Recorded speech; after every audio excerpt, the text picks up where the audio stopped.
오늘은 그들의 모의라고 하는 제목으로 말씀을 전하겠습니다. 53절에 보니까 그들이 모의를 했다 이렇게 기록이 되어 있어요. 그래서 주보에는 오타가 좀 났는데 모의가 아니라 모의 오타가 나 있네요. 오늘 마지막 11장 마지막 부분인데 45절부터 살펴보겠습니다. 마리아에게 와서 예수님께서 하신 일을 본 많은 유대인이 그를 믿었다라고 기록합니다. 당시 유대인들이 마리아 집안에, 마르다 집안에 나사로가 죽음으로 장사를 지내게 됐잖아요. 그래서 그 일로 인해서 왔다는 얘기입니다.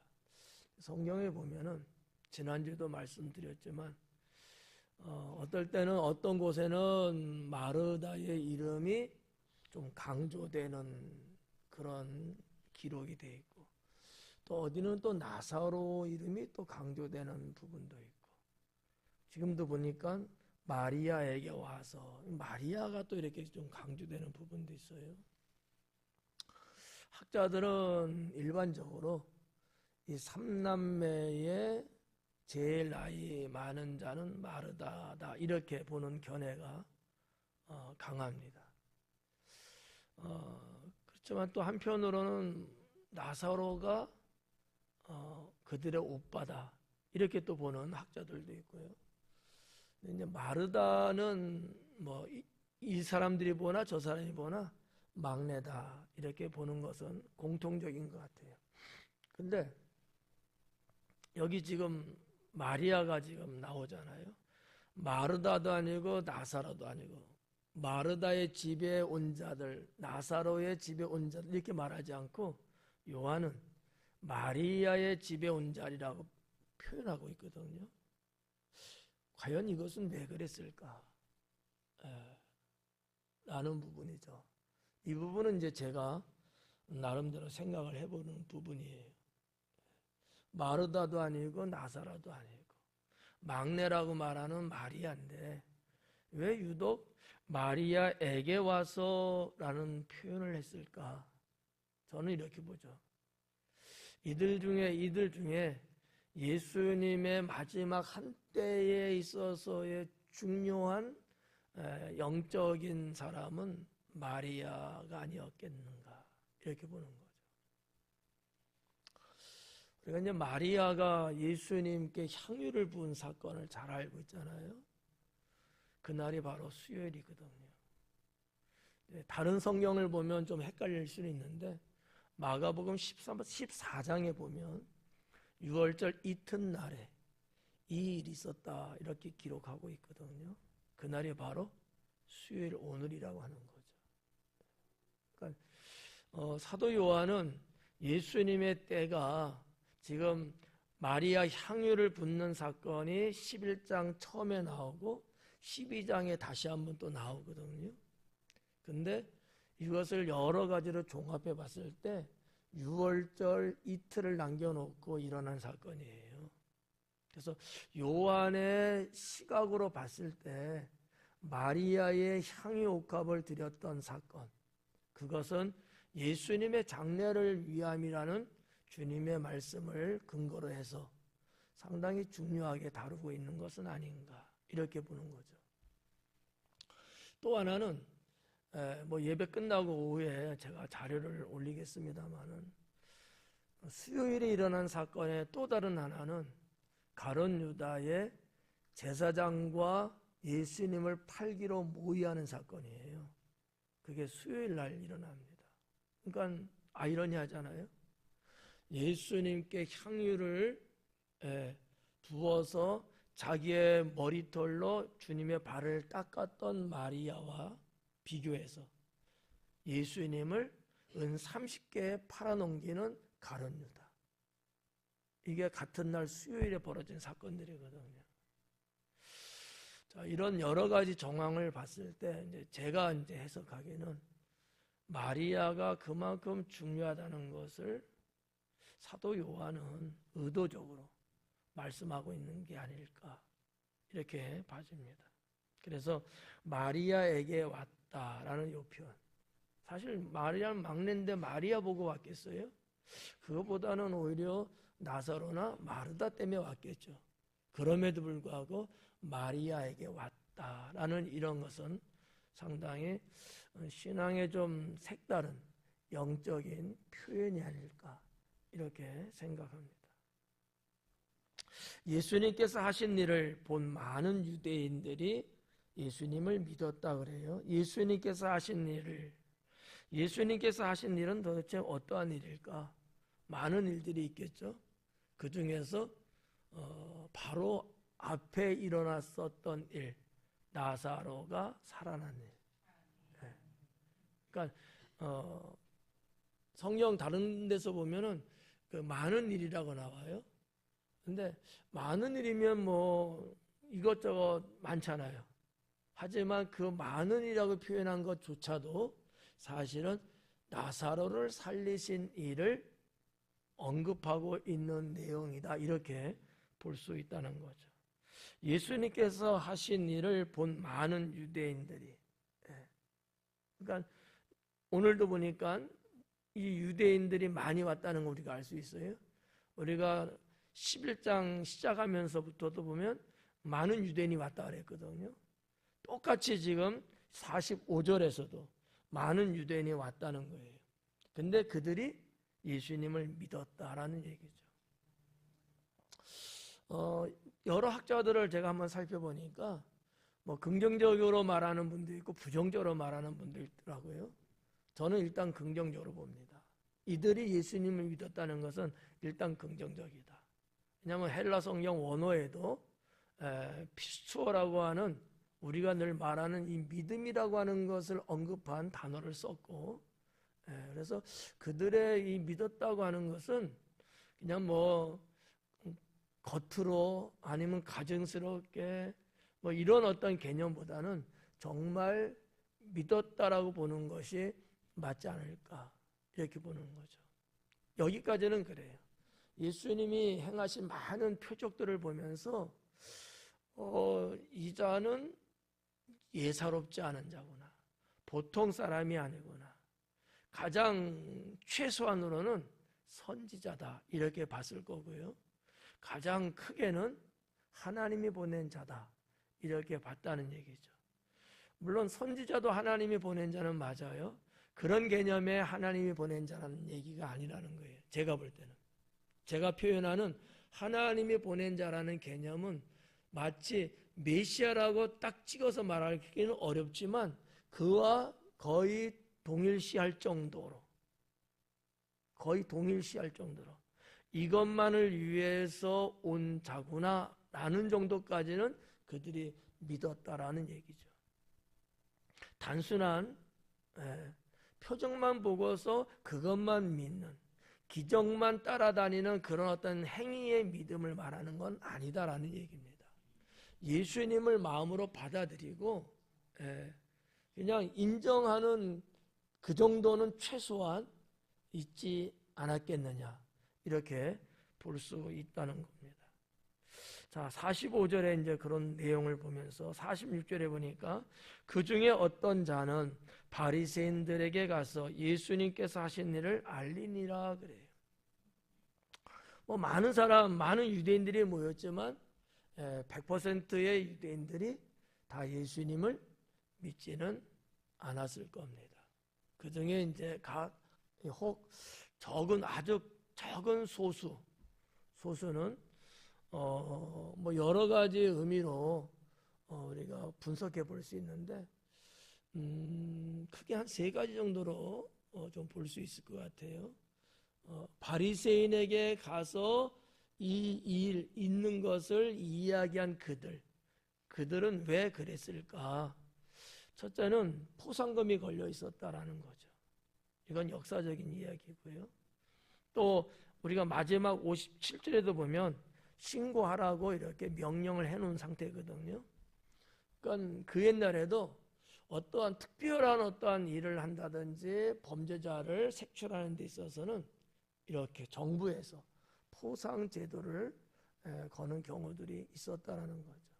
그래서 예수님에 대한 그 포상의 어떤 의미가 있지 않았겠는가, 이렇게 이제 볼 수 있고요. 물론 시간적으로 아직은 그 산헤드린 공회에서 예수님을 이제 체포하자, 숙고하고 결의하기 전에 있는 말씀이기 때문에 그거를 딱히 100% 이렇게 말할 수는 없겠지만 시간적인 얘기예요. 시간의 차이가 좀 있으니까. 그러나 전체적인 걸 놓고 봤을 때는 산헤드린 공회에서 이미 이전부터 예수님의 행동을 주시했고, 그리고 예수님의 모든 어떠한 근황을 계속 보고를 받고 있는 상황이었거든요. 어떻게 하면 잡아 죽일까라는 모의까지는 한 상태거든요. 그래서 암암리적으로 이런 어떠한 거기에 대한 포상에 대한 의미가 있지 않았을까, 이렇게 하나를 생각해 볼 수 있고, 하나는 이들이 누구였을까? 바리새인들만 믿고 따르는 추종자들이었을 것이다, 이렇게도 이제 생각해 볼 수 있고요. 또 하나는 예수님이 하는 행위가 영 마음에 들지 않아 하는 그런 자들이었을 거다, 이렇게도 볼 수 있다는 거죠. 그들은 어떤 사람이냐면 철저한 바리새의 어떠한 그 노선, 그들의 사상이나 그들이 가지고 있는 신앙을 따라가는, 바리새인들을 추종하는 정도는 아니지만 그러나 당연히 유대인이기 때문에 그들만의 유대교적인 신앙은 갖고 있는 거예요. 그러니까 두 번째로 말씀드린 바리새인을 추종하는 자는 아니에요. 그렇게까지는 아니지만 그래도 모세의 율법을 믿고 그 신앙을 갖고 있는 사람들. 그런데 예수님이 하는 일들을 볼 때는 영 마음이 내키지 않은 사람들. 그래서 제가 볼 때는 한 이 세 유형의 사람들이 아니었을까. 뭐 그 중에 이제 어느 하나가 해당될 수도 있고 세 가지가 다 해당될 수도 있겠죠. 네. 그들이 바리새인들에게 가서 예수님께서 하신 일을 고해 바쳤다라는 거죠. 47절에 보니까 이에 대제사장들과 바리새인들이 공회를 모으고 이르되, 그래요. 공회를 모으고, 이 공회는 산헤드린 공회를 말하는 건데 늘 회의하고 모이는 건 아니에요. 흩어져 있어서 자기 일상적인 생활을 하는데 이 예수님의 이 나사로 살린 사건 때문에 이제 보고가 들어갔잖아요. 그러니까 그 보고받은 자가 누군지는 모르지만 상당한 위협 느꼈을 것 같아요. 그래서 소집을 하는 거거든요. 그래서 소집했다라는 말을 기록하고 있습니다. 공회를 모으고 이르되 이 사람이 많은 표적을 행하니 우리가 어떻게 하겠느냐. 이 사람이 많은 표적을 행했다. 아까도 말씀드렸지만 예수님이 행한 표적은 이루 말할 수 없잖아요. 많은 표적을 행했다. 이렇게 지금 기록했지만 이 많은 표적 때문에 문제가 되는 수도 있지만 지금 결정적인 문제는 뭐예요? 죽은 나사로를 살렸다는 거예요. 다른 거는 다른 자도 얼마든지 할 수 있다고 봤고요. 또 그러한 경우들도 있었어요. 병을 고친다든지 귀신을 쫓는다든지 이런 어떠한 어떻게 보면 이적인데 이런 일들은 다른 이들을 통해서 다른 선자들도 했거든요. 그런데 한 가지 못했던 것은 죽은 자를 살린 사건이에요. 이건 없었거든요. 그러니까 이거는 상당히 심각하게 받아들였던 것 같아요. 그래서 많은 표적을 인한 건데 이 표현 속에는 결정적인 것이 나사로의 죽음을 오히려 살아나는 것으로 바꿨던 이 사건이 아니었을까, 이렇게 볼 수 있는 거죠. 자, 그러니까 뭐라 그래? 우리가 어떻게 하겠느냐 그래. 우리가 어떻게 하겠느냐. 이 말을 조금 헬라 성경 원어의 그 문장을 그대로 번역을 하면은 우리가 어떻게 하겠느냐가 아니라 우리가 지금까지 뭐 하고 있었느냐라는 뜻이거든. 지금 나사렛 예수가 저렇게 많은 표적을 행하고 죽은 자도 살리고 막 이렇게 이 유대 땅에 수많은 일들을 만들고 백성들이 회집되고 그를 따르고 막 이러는데 도대체 우리들은 뭐 하고 있었길래 여기까지 이렇게 왔냐? 좀 야단스럽기도 하고 상당히 걱정을 앞세우는 듯한, 자기들의 해야 할 일을 제대로 하지 않고 너무 느슨하게 생각한 것 아니냐 이런 뜻이거든요. 그럼 왜 이런 말을 했을까? 왜 했을 것 같아요? 묻는 게 잘못된 거죠. 제가 말씀드린 것처럼 이미 사내들인 쪽에서는 이전부터 이 문제를, 예수님 사건에 대한 문제를 계속 다루어 왔었거든요. 그러면 더 심각하게 생각하면서 더 촘촘하게 계속해서 추적하고 뭔가 쪼여 왔어야 되는데 그러지 않았다는 얘기거든요. 그래서 이 지경까지 왔다는 거지. 이 지경까지. 나사로가 살아난 사건이 일파만파 퍼지기 시작한 거예요. 이거는 하나님만이 할 수 있는 일이거든요. 근데 저 나사렛 예수가 했다니까 기가 막힐 노릇이거든요. 그래서 왜 이 지경까지 우리는 도대체 뭐 하고 있었느냐 하면서 좀 신경질적이고 야단치고 그런 어떠한 어투로 기록된 문장이라고 볼 수 있겠습니다. 48절에 만일 그를 이대로 두면 모든 사람이 그를 믿을 것이요. 만일 나사렛 예수를 이대로 두면 모든 사람이 그를 믿을 것이다. 그러지 않겠어요? 그리고 로마인들이 와서 우리 땅과 민족을 빼앗아 가리라. 이 좀 생뚱맞을 수. 여러분이 볼 땐 도대체 이게 뭐 이렇게까지, 이게 도대체 무슨 말인지 상당히 헷갈릴 수도 이제 있는 내용들이거든요. 자, 모든 사람이 그를 믿을 것이요는 여러분이 뭐 충분히 이해할 거라고 보고요. 그 뒤에 나오는 로마인이 와서 이 말이 왜 갑자기서 튀어나오냐 이거지.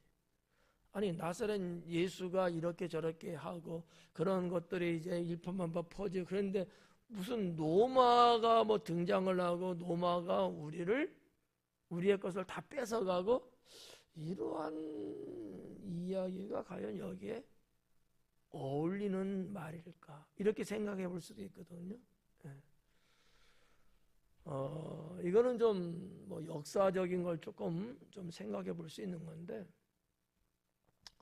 BC 한 4년쯤 헤롯이 죽던 해에 이 팔레스타인 땅에서는 좀 많은 뭐 밀란이라고 할까요? 그런 어떠한 그 투쟁이 좀 있었습니다. 좀 군사적이기도 하고 어떻게 보면 이스라엘의 자유로 독립을 위한 항쟁이죠. 로마로 볼 때는 심각한 사건들이었거든요. 그래서 그런 일이 성공은 하지 못했고요. 실패로 끝났는데 그 대가가 혹독했습니다. 이거를 이제 생각하는 거예요. 그래서 이제 로마인이 와서 이 얘기는 뭐냐? 예전에도 누군가 독보적인 사람이 마치 선지자네, 선각자네 이런 자가 중요한 인물이 나와갖고 백성들을 데리고 로마를 대적하고 뭐 이런 게 있었거든요. 그래서 나사렛 예수도 그런 자 중에 한 사람이 아니겠는가라고 판단을 로마가 한다면 또다시 군대를 이끌고 유대 땅에 들어와서 우리의 땅과 우리의 민족을 다 뺏어갈 것이다 라는 생각을 했던 거예요. 그러니까 이 역사를 모르면 이 말이 무슨 말인지 사실은 잘 연결이 안 되겠죠. 그런 역사가 있었기 때문에 아마 가야바 빼고 모여있던 사내들인 사람, 아마도 그냥 제사장 정도 해당되는 사람일 수도 있고 바리새인 중에 한 사람일 수도 있고 있는데 그런 얘기를 한 거예요. 노파심에. 무슨 말인지 이해 가겠어요? 네. 우리 땅과 민족을 빼앗아. 이 우리 땅이라고, 우리 땅은 어디겠어요? 우리 땅. 여러분 아파트 땅 말고. 우리 땅이 어디예요? 두렵고 떨림으로 말을 못하시고. 아니 이들이 말하는 우리 땅이 어디예요? 유대 땅이지. 유대 땅. 그런데 넓은 의미는 유대 땅인데 좁은 의미면서 정확하게 쪽집게로 찝듯이 말하는 그 땅은 예루살렘이면서 성전입니다. 그러니까 넓은 의미에서 가장 넓은 건 유대 땅이고요. 그러나 그 유대 땅을 함의하고 있지는 않아요. 예루살렘이라는 도성. 근데 그 중에서도 더 정확하게는 예루살렘 성전을 말하고 있다라는 거죠. 왜 그러냐? 땅만 보면은 이 땅이라는 게 에레츠라는 단어거든요. 이 땅만 보면은 이게 이 이야기가 성립이 안 돼요. 땅을 볼 게 아니고 그 땅을 논하는 이야기하고 있는 그들이 누구냐라는 거예요. 누구죠? 이 땅을 지금 뺏길 것을 걱정하는 사람이 누구예요? 바리새인, 사내들인 공회 사람들이죠. 사내들인 공회는 제사장들은 사두개인이에요. 나머지는 바리새인들이에요. 원래는 사두개인들로만 형성돼 있었어요. 사두개인들로만 원래는. 근데 이게 좀 종교적인 힘이 강해지고 그러다 보니까 로마서 볼 때 뭐라고 할까 걱정거리가 됐던 거예요. 항쟁을 자기들하고 부딪히는 게 종교를 부딪히는 힘이 엄청 강한 거야. 그래서 사두개인들을 그 인원수에 넣기 시작했어요. 역사적으로. 성경에는 없는 얘기지만. 그래서 지금 예수님 당시는 사두개인의 제사장들과 그 다음에 뭐 서기관이나 등등으로 대표성이 있는 바리새인들을 섞어서 지금은 같이 이렇게 이제 있어요. 자, 이들이 왜 땅과 민족을 걱정을 정말 하는 것이 정말 이스라엘 유대 땅 전체 뭐 이런 것들 개념일까? 아니다라는 거죠. 그럼 뭐냐? 이들이 갖고 있는 이권, 그들이 가지고 있는 이권이에요. 자기들만이 갖고 있는 권한이 있거든요. 이게 뺏기는 거예요. 로마가 들어와서 다 이렇게 하면은 그것마저 다 뺏기거든요. 지금까지 그것 때문에 자기들이 돈 벌고 그것 때문에 백성들 머리 위에서 군림하면서 이스라엘 백성들을 착취하고 그들을 다스려 왔거든요. 로마는 직접적으로 하지 않았어요. 그냥 들어와서 폭거가 일어난다든지 로마에 대해서 항쟁을 한다든지 뭐 드러난 정치적인 사안이 있을 때만 개입하지 일상 때는요 다 맡겼거든요. 그래서 지금 계속해서 자기들은 돈벌이도 좋고 아주 뭐 득세하면서 살아왔거든요. 호의호식하면서 야차 있다가는 우리의 이것마저 뺏길 거라는 걱정이 당연히 생기죠. 그 얘기를 말하는 거예요. 우리 땅과 민족을 빼앗아 가리라. 상당히 사실은 그게 아닌데 그들은 이렇게 전체가 마치 그렇게 될 것이냐 오히려 호도하고 거짓스럽게 그 사내들인 사람들을 종용하고 있는 거죠. 누가 말했는지 몰라도 상당히 좀 머리는 잘 돌아가는 것 같아요.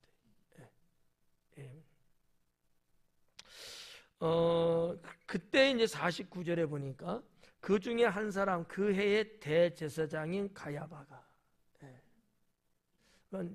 이 당시는 가야바가 대제사장이었고요. 그 전에는 그의 장인 어른인 안나스가 대제사장이었거든요.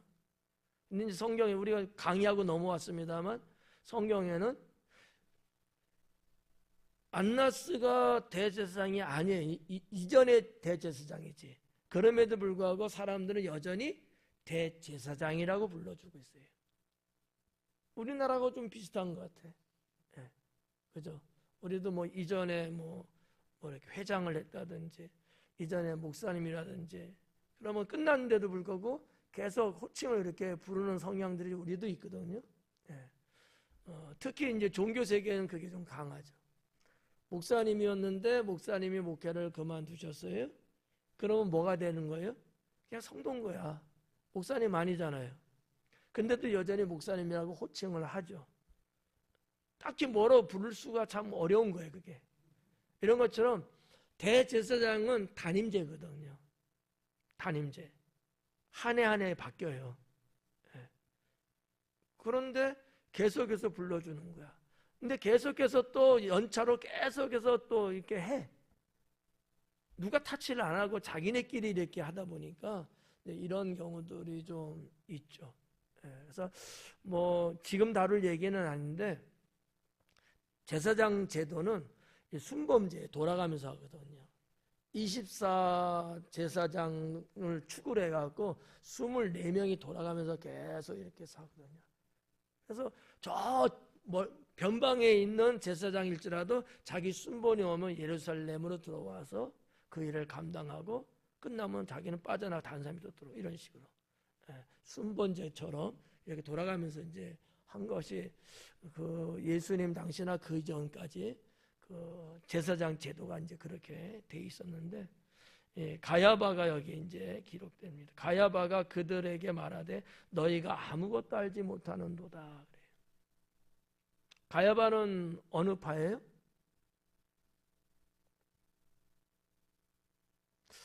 그렇게 이야기했는데 생각을 안 하시. 나도 좀 여러분을 좀 무시하면서 한번 강해를 해볼까? 네. 제사장은 무슨 파라 그랬어요? 이렇게 말하니까 좀 헷갈려 모르겠나 보지. 바리새파예요, 사두개파예요? 좀 전에 얘기해 줬거든. 한 2분 됐을까? 사두개파라고 했는데 사두개인. 제사장은 바리새인이 못해요. 사두개인만 하는 거야. 사두개파만. 왜? 사도계 후손들이거든요. 그들만 제사장을 할 수 있어요. 다시 한번 부를게요. 가야바는 무슨 파예요? 사두개파야. 사두개파. 내가 죽어야 바뀔까? 어떻게 될까? 이게 진짜. 정권사님 이거 어떻게 하면 좋겠어요?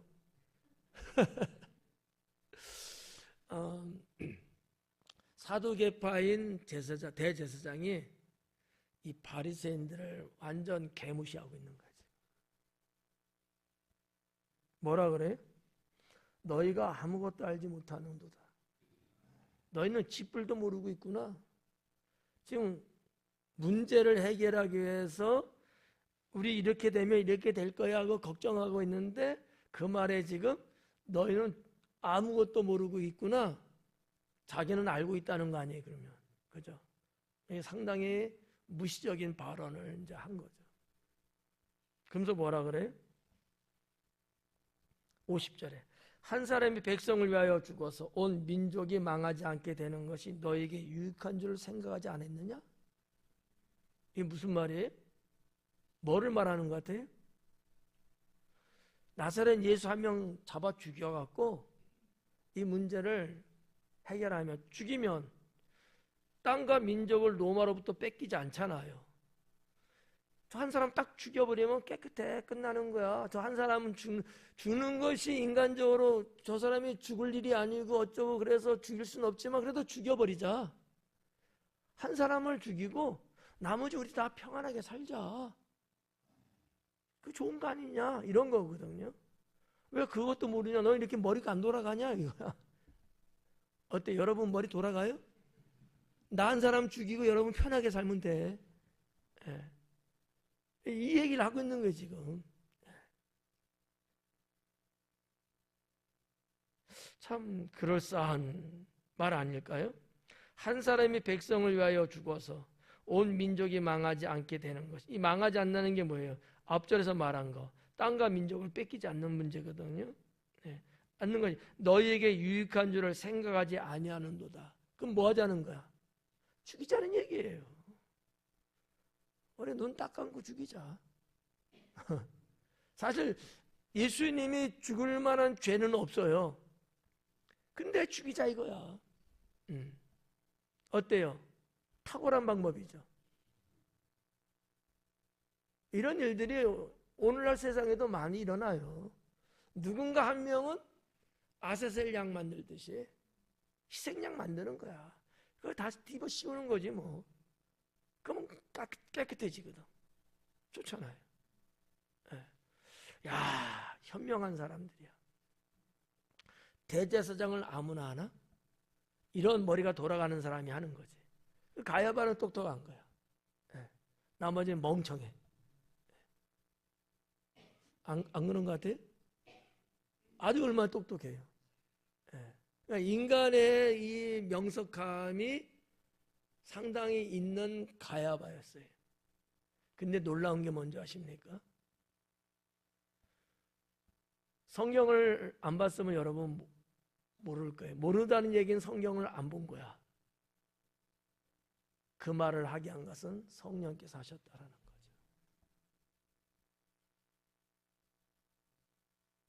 이게 제가 돌맞을 일인데. 네. 51절에 봐봐요. 이 말은 스스로 함이 아니에요. 가야바 그 머리에서 나온 얘기가 아니다라는 얘기야. 그럼 어디서 나왔어요? 예수님께서 행하시는 사역에 대한 것을 성령께서 그의 입을 통해서 말하게 했다는 거예요. 자, 예수님의 이 땅에 오셔서 메시아의 사역 대상자는 누구죠? 이스라엘 백성들과 이방인. 이 말을 가야바 입을 통해서 예수님이 이 땅에 메시아로 온 목적이 뭐냐, 구원의 대상이 누구냐라는 것을 알게끔 하는 말을 하게 만들어 버렸어요. 이해가 안 가시나 봐요? 안 가요? 안 가면 다시 말씀드릴게요. 지금 봐봐요. 가야바가 뭐라 그래요? 한 사람이 백성을 위하여 죽어서 온 민족이 망하지 않게 되는 것. 그게 너희들한테 유익한 거 아니야? 이거잖아요. 이 한 사람이 누구예요? 예수님이에요. 예수님 한 사람이 이 땅에서 오셔서 죽어갖고 온 인류를 구원하면 모든 사람이 다 좋은 것이라는 거죠. 이것도 아직도 이해가 잘 안 가시나? 눈치 보니까. 네. 이제는 안 가도 저는 가야 돼. 네. 그의 대제사장이므로 예수께서 그 민족을 위하시고 또 그 민족만 위할 뿐 아니라 흩어진 하나님의 자녀를 모아 하나가 되게 하기 위하여 죽으실 것을 미리 말함이로라. 여러분은 수요예배 오시면서 이 본문 말씀은 안 읽어보고 오셨죠? 읽어오셨어요? 네. 그러니까 봐봐요. 이게 지금 제 얘기는 아니에요. 요한이 그거를 그대로 지금 기록을 한 거거든요. 가야바 대제사장이 말을 한 그것은 그가 뭘 알아서 그가 스스로 말한 게 아니다. 이것은 하나님께서 그의 입을 빌려서 말하게끔 한 것이다. 그 얘기거든요. 네. 그래서 그 설명을 그 다음에 이제 한 거예요. 예수님께서 그 민족을 위하시고 또 그 민족만 위할 뿐만 아니라 그 민족이 누구예요? 그냥 넓은 의미예요. 그 민족이라는 것은. 하나님 백성들이거든요. 이스라엘 유대 백성만 말하는 게 아니에요. 그건 그 밑에 나와요. 흩어진 하나님의 자녀.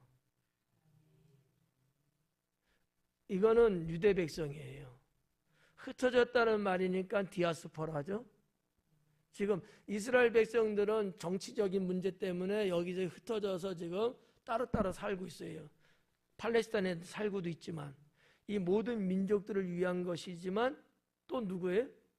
민족들을 위한 거예요. 그러니까 예수님의 구원사에 대상은 유대 백성뿐만 아니라 모든 이방인까지도 다 포함되고 있는, 이제 그거를 말하는 건데, 여기 그러잖아요.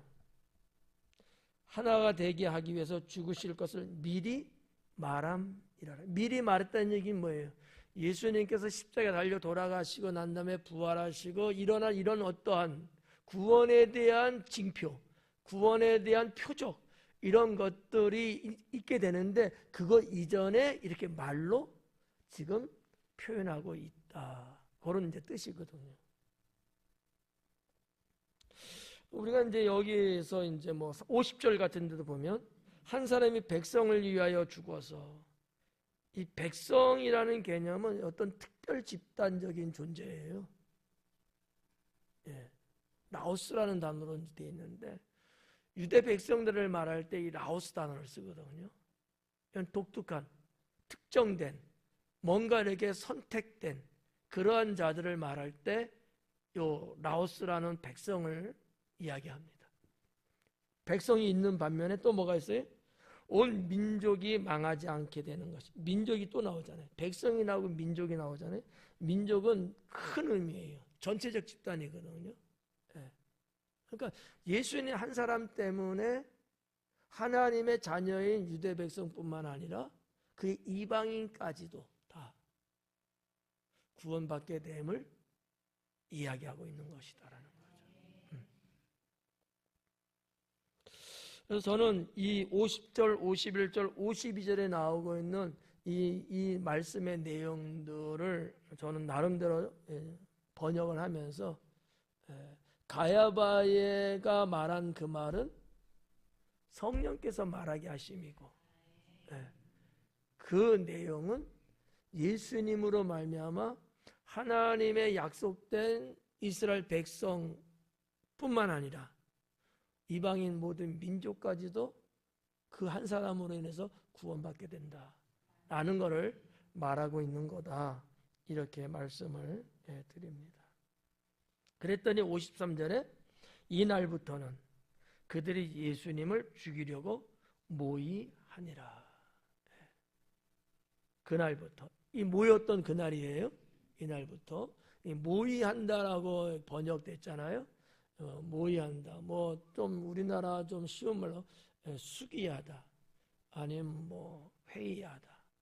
네, 결정적인 번역은 결의하다. 결정했다는 얘기예요. 그게 더 정확하다고 저는 봐요. 그날 모여서 그날부터 예수님을 죽이기로 서로 숙의했고 깊이 서로 상의했다는 얘기예요. 하고 죽이는 거로 결정을 내린 거예요. 54절에 그러므로 예수님께서 다시 유대인 가운데 드러나게 다니지 아니하시고, 그래요. 드러나게 다니지 아니하셨대요. 무슨 얘기냐면 공적으로 이제 활동하지 않았다, 그 얘기거든요. 드러나게라는 얘기는, 드러난다는 얘기는 예수님의 활동이 공적으로 계속 사역을 하신 거예요. 근데 이제는 공적으로 사람들 앞에 나타나서 사역하지 않고, 그 얘기예요. 아마 어떻게 보면 사역은 이날부터 중단됐을 거라고 저는 생각해요. 예수님의 마지막 고별 설교도 했고요, 화요일날. 수요일날 마리아를 통해서 장례가 이미 진행됐고요. 그리고 가룟 유다에서 내가 팔아 넘긴다는 것까지도 이미 결의가 된 상황이거든요. 예수님은 이와 같은 모든 것들을 이제 아시고, 이제는 잡혀서 고난받는 그 수순으로 들어가기 위해서 아마 한적한 곳으로 발걸음을 옮기지 않았겠느냐, 이렇게 볼 수 있습니다. 그래서 드러나게 다니지 아니하시고 거기를 떠나 빈들 가까운 곳인 에브라임이라는 동네에 가서 제자들과 함께 거기에 머무르시니라. 에브라임이 나왔어요. 에브라임은 얼마 전에, 몇 주 전에도 제가 한번 말씀해 드렸는데, 조상으로 쭉 올라, 에브라임이 누구예요? 조상 쭉 올라가면 요셉의 아들이잖아요. 므낫세와 에브라임이 있잖아요. 그 에브라임의 후손들이 있는데 그 지파가 에브라임 지파가 땅 분배할 때 있잖아요. 그때 분배받은 땅이 지금의 사마리아 땅 거기에요. 예. 그래서 예수님 당시에 그 땅 이름을 에브라임이라는 동네가 있어요. 예. 지금도 그 동네는 있는데 명칭은 이제 다르고요. 위치는 어느 정도 되냐면 또 위치 말하면 또 지도가 머릿속에 그려져야 되는데 이게 또 어려워서. 예. 자, 어떻게 지도가 좀 그려져요. 제가 아무리 설명해도 여러분의 머릿속에 지도가 없으면은 뭐 알 수가 없죠. 그냥 말로만 할게요. 그러니까 예루살렘 위쪽에 베델이 있거든요. 베델 오른쪽, 우쪽, 동쪽으로 비슷한 지역에 에브라임이라는 지역이 있습니다. 이 지역은 우측 더 동쪽으로는요 광야 사막이 있어요. 더 이상 갈 수는 없고요. 그래서 아마 요한은 빈들 가까운 곳이라는 표현을 했던 것 같아요. 거의 정확합니다. 오른쪽으로는 광야를 이제 빈들이라고 표현을 하거든요. 그래서 아마 이 에브라임은 베델 땅 동쪽 주변을 말하고 있는 것이라고 이제 볼 수가 있겠습니다. 자, 거기에 이제 가셔서 그냥 제자들과 마지막 이제 뭐 마지막이라고 표현하기는 그렇고 아마 한 이틀 정도 제자들과 생활하면서 제자들을 이렇게 교육하는 시간을 갖지 않았을까. 내가 곧 죽게 되고 이런 것들을 다 이미 말했고요. 아마 그때도 또 말씀하지 않았을까. 너희가 어떻게 해야 될 것이라는 것까지도 아마 한 이틀간의 그 시간대에 가르쳐 주지 않았을까. 이런 생각도 해봅니다. 뭐 맞다고 볼 수는 없어요. 그냥 제가 그냥 이렇게 추론해 보는 거니까. 55절에 유대인의 유월절이 가까움에 많은 사람이 자기를 성결하게 하기 위하여 유월절 전에 시골에서 예루살렘으로 올라갔더니 그래요. 55절을 보니까 유대인의 유월절이라고 기록을 해요. 유월절은 당연히 유대인의 유월절 아니에요? 근데 왜 요한은 유대인의 유월절이라고 기록을 했을까요? 이유가 뭘까? 요한복음은 이방인에게 보내는 편지이기 때문에 유월절이 뭔지 몰라요. 그래서 유대인의 유월절이라고 요한은 의도적으로 기록을 한 거라고 볼 수 있겠죠. 많은 사람이 자기를 성결하게 하기 위해서 유월절 전에 시골에 올라갔다.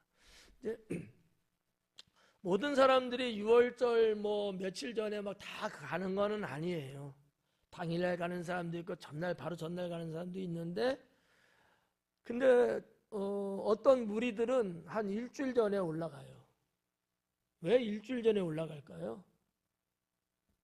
시간이 많아서. 1번. 아니면 가다가 길 막힐까 봐. 2번. 일찍 가야지만이 좋은 자리를 차지할 수 있으니까 3번. 내 죄가 있어서 4번. 어떤 것 같아요? 왜 4번이에요? 그냥 찍은 거예요? 네? 그러니까 성결하기 위해서 일찍 갔는데 4번이 내 죄가 있어서 그러잖아요. 이유는 뭐냐고. 그건 알 수 없지 뭐, 그죠? 그거 알면은 여러분이 목사가 돼야죠. 저는 은퇴할게요. 이유가 이거예요.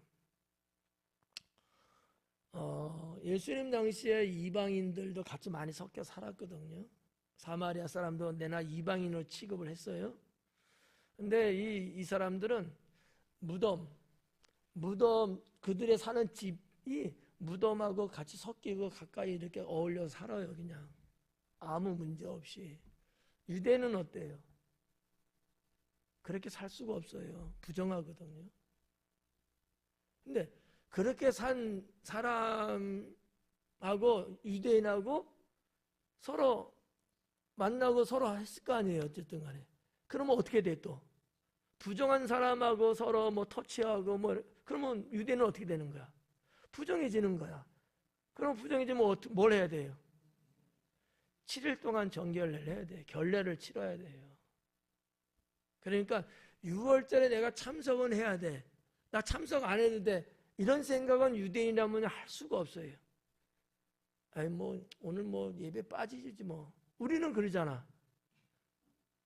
근데 신앙이 좋은 사람은 절대 그런 생각을 할 수가 없어. 똑같은 거야. 유대인은 6월절을 내가 뭐 빠져도 된다는 생각은 못 해요. 당연히 참석해야지. 죽는 것 아닌 이상은 내가 참석하는 거예요. 그 길이 아무리 멀어도 말이죠. 저 윗땅에 가이사라 빌립보라든지 그보다 더 위인 단, 제일 먼 곳이거든요. 북쪽에서부터. 걸어서 오면 며칠이 걸리는지도 몰라요. 그럴지라도 6월절은 오는 거야. 근데 당장 와갖고 6월절 참석해요? 못해. 그래서 일찍 와서 성결하게끔 자기를 돌아보고 씻는 작업을 하는 거야. 그래야지만이 내가 6월절에 참석할 수 있어요. 죄를 갖고 더러운 상황에서 6월절 참석 못하거든요. 그런 이유가 있어서 그런 거를 여기 성경에는 뭐 기록이 안 돼 있으니까 알 수는 없죠. 그래서 이제 그런 거를 요한이 기록을 하고 있다 이렇게 볼 수 있죠. 자기를 성결하게 하기 위해서. 왜 성결하게 돼야 돼? 이방인이 그렇게 살았는데 그런 이방인하고 일상생활을 같이 했는데 나 또 6월절 지키러 가야 돼. 근데 나 부정해졌어. 어떻게? 정결해야지. 그러니까 속히 가갖고. 왜? 그러지 않고 가다가 또 어떻게 돼요? 저 위에서 온 사람들은 어디를 통과해야 돼요? 사마리아 땅 통과해야 된다고 그랬잖아. 사마리아 땅 통과할 수 있어요? 사마리아 땅 밟을 수 있어요? 그들의 음식 먹을 수 있어요? 못해요. 그럼 부정해지거든? 그럼 또 헛수고잖아. 그러니까 이런 여러 가지 이 정함이라고 하는 그들의 의식이 있기 때문에 일찍이 가서 아예 예루살렘 성전에서 거기서 나를 성결케 하는 거예요. 그리고 6월절 참석하는. 이게 이제 유대인만의 아주 독특하면서도 철저한 그들의 신앙 관리를 우리가 이제 엿볼 수 있겠죠. 그래서 이제 시골에서 예루살렘으로 올라갔더니 그래요. 여기서 말하는 시골은 옆 동네를 말하는 건 아니야. 베단이라든지 뭐 벳박이라든지 뭐 이 정도를 말하는 건 아니야. 아마 제가 볼 때는 여리고 정도도 말한다고 보기는 조금 어려울 것 같아요. 그 당시에도 여리고는요 상당히 큰 동네였거든요. 도시였거든요. 그 당시에도 그 옛날에서도 뭐 요세푸스라든지 이런 사람들이 기록된 책을 보니까 이 도시라는 단어를 썼거든요. 폴리스라는 단어를 썼단 말이에요. 도시거든요. 그러니까 그런 건 아닐 것 같고 뭐 베들렘 같은 경우는 시골이에요. 베들렘, 에브라다, 뭐 나사렛 이런 데는 다 시골이거든요. 그러니까 여기서 말하는 이 시골은 멀리서 정말 깡총 우리나라는 말하면 이런 데를 아마 이야기하는 것일 거다 이렇게 이제 볼 수 있죠. 거기에서 일찌감치 올라오는 거예요. 자, 56절에 그들이 예수님을 찾으며 성전에 서서 서로 말하되 너희 생각에는 어떠하냐? 그가 명절에 오지 아니하겠느냐? 이렇게 이야기하죠. 성전에 서서 서로 사람들이 지금 성전에 있대요. 이 성전은 성전 두 가지라 그랬죠. 하나는 나우스, 하나는 히에론. 둘. 여기는 히에론이에요. 그러니까 나우스는 요 진짜 우리 제사들이 요 안이고요. 히에론은 저 바깥에 우리 뭐 주차장이고 뭐 저 1층이고 다 포함한 것이 히에론인데 오늘은 히에론이 돼 있어요. 그러니까 지성전은 안 되고 뭐 성전 안에서 그들이 있었다기보다는 더 넓은 의미에서 그들이 거기 서갖고 아마 서로 숙닥숙닥대고 사내들인 공회원들이 자기네들이 그 회의하는 장소도 그 건물 안에 있거든요. 복도 회랑이라고도 말할 수 있는데 거기서 있었든지 아무튼 이 이야기를 하고 있는 내용이 기록되어 있습니다. 성전에 서서 서로 말하되 너희 생각에는 어떠하냐? 그가 명절에 오지 아니하겠느냐? 이 명절은 언제죠? 6월절 곧 와요. 그러니까 오지 않겠냐? 왜냐하면 해마다 예수님 가셨거든요. 뭐 그 정도는 그들도 알고 있을 거고, 왜냐하면 오실 때마다 성전에서 백성들에게 말씀을 가르쳤거든요. 그리고 자기들하고도 부딪혔잖아요.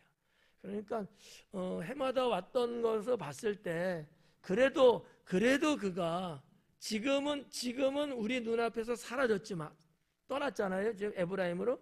그렇지만 그래도 6월절 지키기 위해서는 오지 않겠느냐 이 얘기예요. 무슨 얘기예요? 이 말 속에 들어있는 검은 속내는 그때 잡자. 오지 않겠느냐. 그때를 날 잡아서 잡자. 뭐 이런 어떤 속셈이 또 있겠죠. 마지막 57절에 이는 대제사장들과 바리새인들이 누구든지 예수 있는 것을 알거든 신고하여 잡게 하라. 명령하였음이로라. 전에는 그냥 뭐 그렇게 뭐 강압적이고 뭐 물리적 이런 게 없었는데 이제는 위에서부터 법적으로 명령을 때렸어요. 만약 신고 안 하면 어떻게 돼? 그 사람도 걸려 들어가. 그래 백성들이 느끼는 거는 좀 위압이죠, 위압. 그러니까 다 신고를 하는 거죠. 이런 내용들이 이제 11장까지 기록이 되어 있습니다. 별거 없을 것 같았는데 또 1시간 갔네요. 한 30분만 할까 했는데 내 뜻대로 안 되네. 다음 주는 이제 12장을 또 하고요. 자, 아무튼 오늘 고난주간 수요일 셋째 날이죠. 셋째 날에 무슨 사건이 있었다고요? 무슨 사건? 에? 하긴 뭐 30분 지났으니까 뭐 알 수가 없지. 두 가지 얘기해 드렸잖아요. 어떤 일? 마리아가 향유옥합을 예수님께 부었던 날. 또 하나는 가룟 유다가 예수님을 팔기로 제사장하고 논의했던 날. 그게 수요일 날 있었다는 거예요. 기도하겠습니다.